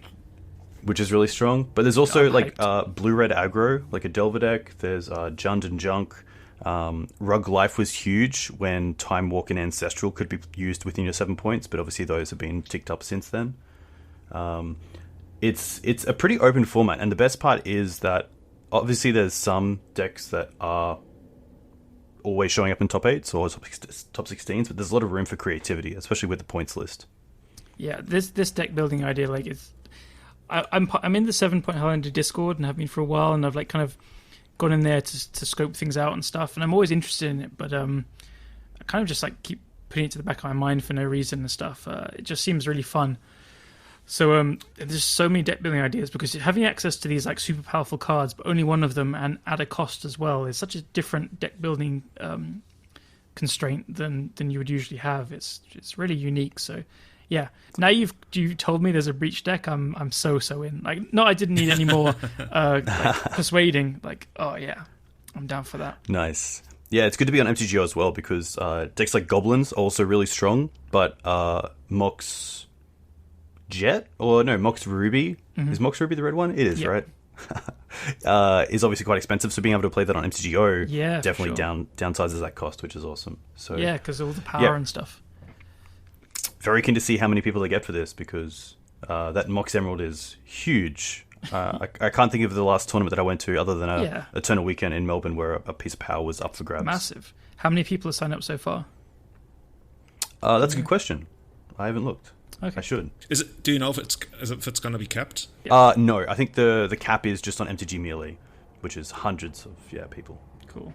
Okay. So yeah, I'm curious. I'm wondering whether I guess it makes sense that you spread it out over many days if you want to get people from basically any time zone. So you can basically.